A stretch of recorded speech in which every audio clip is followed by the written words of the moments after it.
Sis, do you realize that you can influence your spouse by how you are showing up? Now, I know a lot of you try to control your spouse, but you really can't control anyone. So let's talk about how to influence your spouse or partner versus trying to control them. Now, have you ever thought about this at all?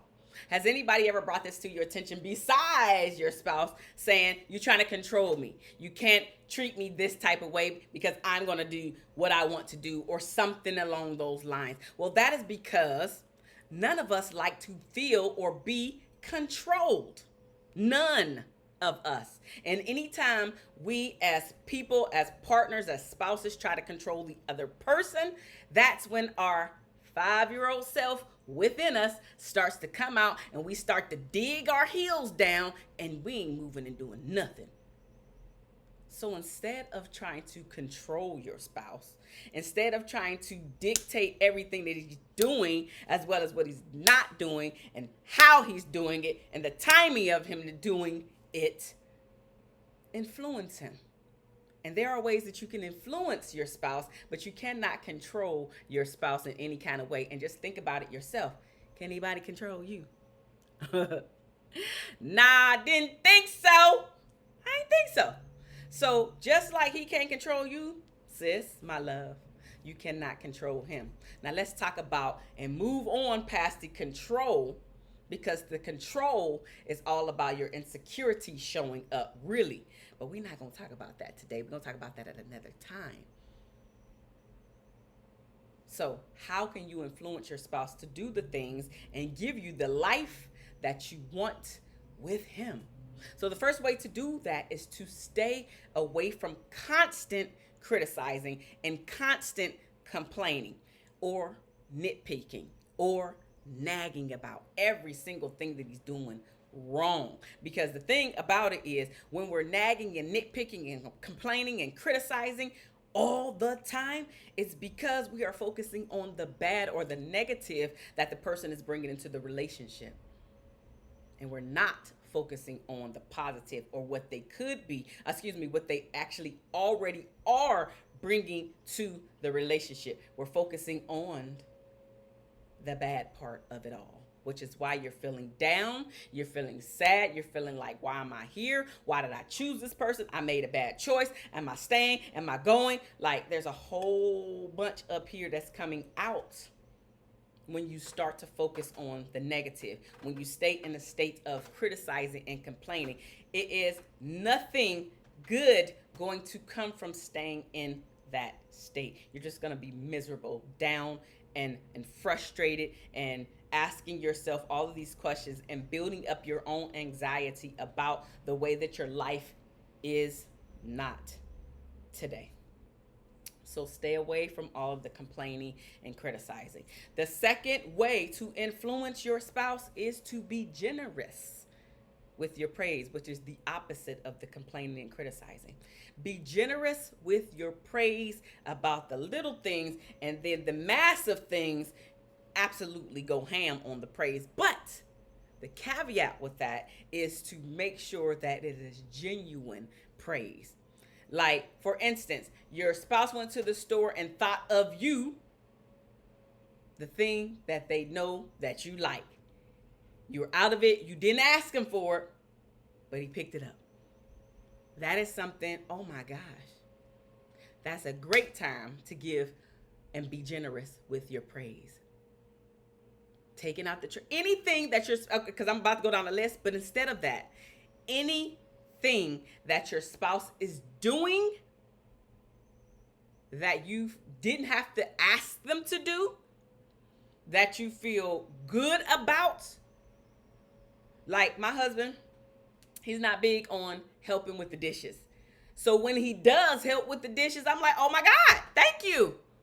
Like, I make a big deal about it, and then I move on because I'm genuinely happy. Number one, because I was already planning on coming home and figuring out how and when I'm going to fit in the dishes, because I don't like doing dishes. But I also don't like a dirty house. So there's that, right? So when he helps out, I'm like, thank you. Oh my God. Listen, I was about to come home and get them done. You know, I got a whole bunch of other stuff to do, so thank you so much for doing that. Or whatever it is, taking out the trash or setting up a computer, changing the light bulb. I know all of that stuff is minimal, but if you praise for the minimal, I'm telling you, you will get the grand. You won't have to sit there, baby, can you do this? Baby, can you do that? Baby, can you do this? Baby, can you do that? Baby, can you do this? Baby, can you do that? Broken record. You don't have to do that. If you give them the praise, guess what? Just like little puppies, and I'm not saying your man is a puppy, but rock with me, right? Just like little puppies, when we give them little treats, in this case, your praise. So when we give them little treats, they come back because they want some more. So in this case, your spouse is going to continue to do the things you give him praise about because he wants more praise. He wants to feel like he is the winner in your life. He wants to feel like the warrior that he knows he is, and now you're recognizing it. He wants to feel like the man, and you giving him his flowers, as I hear people say. You're giving him his flowers today, and that makes him feel very, very proud to have chosen you and for you to see what he's bringing to the table. Again, focusing on the positive, praising, versus focusing on the negative, complaining or criticizing.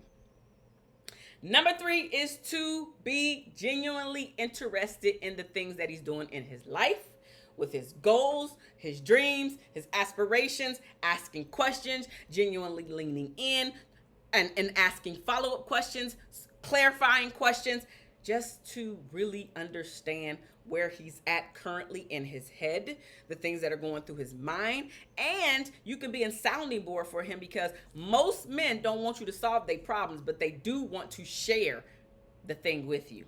Now, if he's asking you for feedback, obviously help him out as much as you can, right? But overall, generally, men really like to solve their own problems, because that's one of their innate things to do, is to solve problems. Side note, when he comes to you and tries to automatically solve your problem, try not to get mad at him. It's innate. What you can do for yourself is to say, hey, babe, I just want you to listen this time, not solve my problem. That way, both of you are getting what you need. You need him to listen in this moment, and he's like, oh, okay, I can just be here. I ain't got to solve no problems. I ain't got to jump into hero mode. Cool. Now I know my role too. Let me sit back and actually give her my undivided attention, because now I know how she needs me to show up. Just side note. Take it, run with it, and use it. Okay? 4th thing is, do not attempt to win an argument. Because when we attempt to win arguments, what we're doing is taking away the focus off of the real problem. We're actually becoming more enemies than we are teammates. We are no longer on the same team when we are arguing.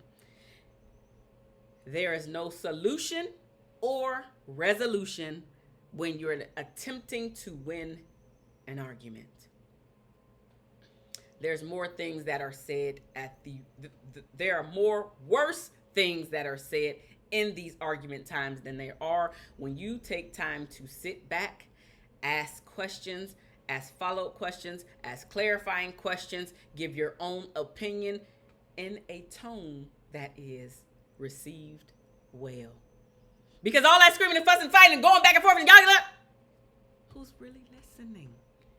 Nobody. You know why? Because each of you are really trying to bring your point to the table, and you feel frustrated and annoyed that your spouse just can't or will not get it. But it's because neither one of you can hear the other person. You're no longer thinking rationally. You're just popping off at the mouth, because now what he said to you, you got to be dirty and get him back. Instead of taking a step back, allowing him to speak while you gather your thoughts, but giving him the respect that he needs to get it out, stop interrupting, and really hear what he's trying to say. Now, the tone still may be off because he still may be heated, but I need for you to control what you can control, which is you. How you're showing up, that popping off, snapping back, you ain't got to do none of that. Because the person that is in more control is heard the most. Just think about it. When you're arguing, when you're fussing and fighting, and then one of you really starts to take control of the situation and slows everything down, maybe even breaks up all of that stuff, giving you a hug, just bringing you in to allow the tense feeling within your body to evaporate. Now, all of a sudden, I can take a deep breath and actually have a conversation like adults do. So, don't attempt to win the argument, because when you're attempting to win the argument, you are not influencing anyone. You're trying to control the situation. You're trying to overtake the person because you feel that what you have to say is more important than what your spouse is saying. And guess what? He feels the exact same way. So who's really winning?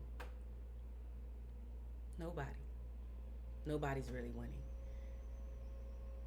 So slow it down. We're influencing. We're not trying to control. Because controlling people are very insecure people. And we're not trying to be insecure. We're trying to be whole. We're trying to show up as fully understood and respectable human beings. The fifth and final way to influence your spouse versus trying to control them is to be quick to acknowledge your mistakes. To be quick to apologize, to be quick to say I'm sorry, to be quick to take responsibility for the thing that you were supposed to do but did not do. To take responsibility for the thing that you said that you know was wrong, that you used against them in their moment of pain, and now you're having to rethink how you're showing up. All of this matters. All of it. So I want you to think about it. Take these 5. Think about the one that you really need to start to work on, and start to work on that area. I am Marshawn Alanio. I am your favorite shift relationship strategist, where I help Black Christian women that are married or in long-term relationships to stop feeling disconnected and unloved, and to shift you to feeling heard, understood, and appreciated first by yourself. And then the overflow will flow into your spouse being able to see you, appreciate you, honor you, and even respect you as he likes to be respected. I will see you guys later. Bye-bye.